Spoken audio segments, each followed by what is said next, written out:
jika seorang wanita dipinang lelaki bermanhaj salafi dan dia melarang untuk mendengarkan ceramah selain yang satu manhaj dengannya, apa yang harus dilakukan Pak Ustaz?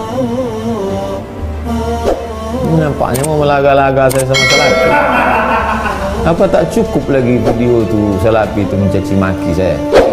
Contoh lain, ada seorang ustadz ahli syubhat, saya singkat UAS.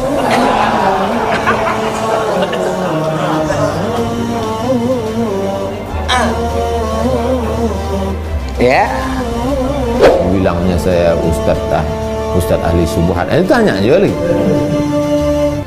Salafi tak suka sama saya.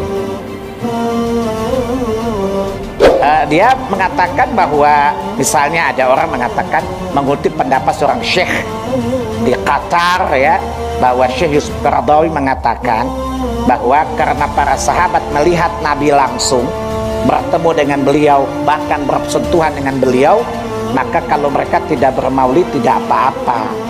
Karena kita tidak melihat Nabi, maka tidak mengapa kalau kita merayakan maulidnya.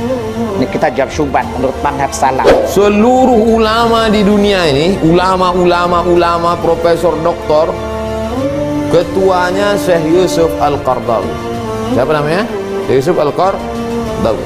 Apa kata salafi tentang Syekh Yusuf Al-Qaradawi ini? Iskatul kalbil awi, iskatul kalbil awi, membungkam anjing menggonggong. Syekh Yusuf Qaradawi dibilangnya anjing, apalagi lah kutil-kutil macam saya. Syekh Qaradawi dibilangnya anjing. Saya tanya, tabi'in melihat Nabi enggak? Tapi enggak ada yang punya gagasan gila itu kan? Apakah ulama belakangan lebih cerdas memahami agama daripada para tabi'in? Para tabi'in makin jauh lagi dari Nabi bukan? Tapi nggak ada yang punya ide gila tadi kan? Nggak ada. Paham? Sedangkan Imam Bukhari aja mereka kritik. Mau tahu antum kritiknya ke Imam Bukhari? Imam Bukhari itu khatimatul huffaz, penutup para hafiz. Imam Bukhari bukan alang-alang, tangguh, bukan cecek. Dia hilang pula kalau sedang bicara ini. HP ini pun takut juga sama salafi. Atau kita pakai logika lagi, logika dibalas logika. Oh gitu ya. Sekarang ini kita pakai logika lagi. Gimana kalau kita maghrib 7 rakaat? Kenapa? Kan para sahabat sudah dijamin masuk surga, jadi 3 cukup. Karena kita belum dijamin, maghrib 7 gimana?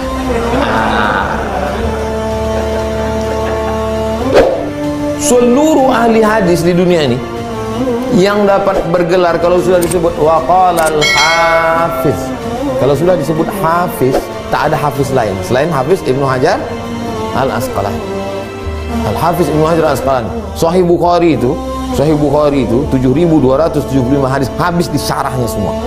Semua yang menghantam Sahih Bukhari dibantahnya semua dalam muqaddimah Fathul Bari. Namanya Hadiyus Sari Muqaddimah Fathul Bari Syarh Sahih Bukhari.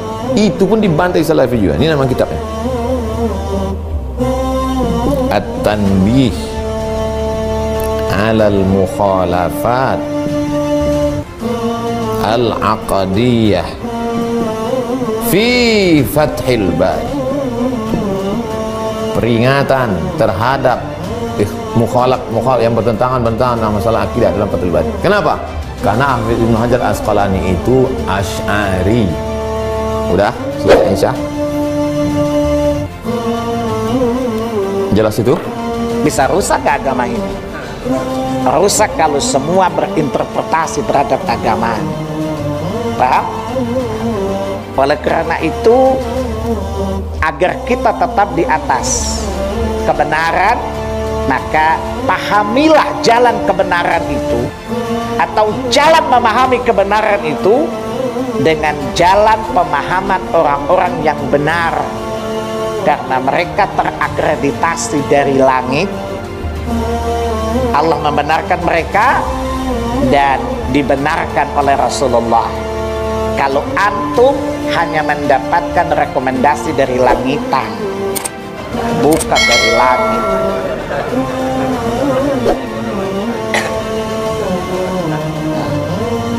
Paham ya? Itulah cara memahami agama itu seharusnya dengan itu.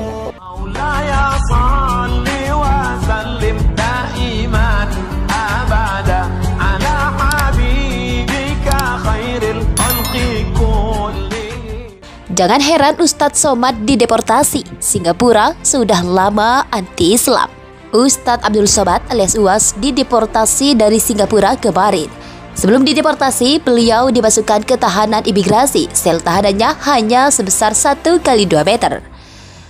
Tidak mengherankan ini terjadi, sebab nama UAS pasti ada di dalam daftar hitam blacklist imigrasi negara itu. Singapura itu sudah sejak lama anti-Islam. Di internal negara itu umat Islam dikontrol ketat, termasuk dakwah dan ibadah.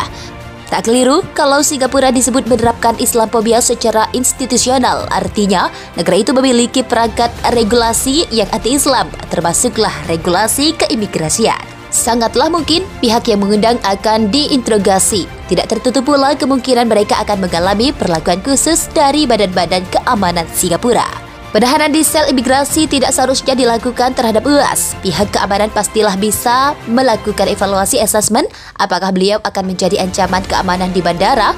Mereka bisa menggeledah atau body search untuk memastikan benda-benda bawaan yang bisa akan menjadi sumber bahaya. Tidak perlulah dimasukkan ke sel tahanan sebelum dideportasi. Kalau orang-orang yang terduga membawa narkoba atau yang mungkin melakukan keributan, bisa dipahami kalau harus ditahan di sel sebelum dideportasi. Sebelum ini pernah beberapa ustadz Indonesia yang dideportasi oleh penguasa Singapura. Banyak orang yang menyebut Singapura sebagai Israelnya Asia Tenggara dalam hal security. Ada benarnya, tapi orang Melayu di negara kecil ini tak mungkinlah bisa menjadi Hamas. 17 Mei 2022, jurnalis pemerhati sosial dan politik. Jangan heran Ustadz Somad dideportasi. Singapura sudah lama anti-Islam. Ustadz Abdul Somad alias UAS dideportasi dari Singapura kemarin. Sebelum dideportasi, beliau dimasukkan ke tahanan imigrasi. Sel tahanannya hanya sebesar 1x2 meter. Tidak mengherankan ini terjadi, sebab nama UAS pasti ada di dalam daftar hitam blacklist imigrasi negara itu. Singapura itu sudah sejak lama anti-Islam.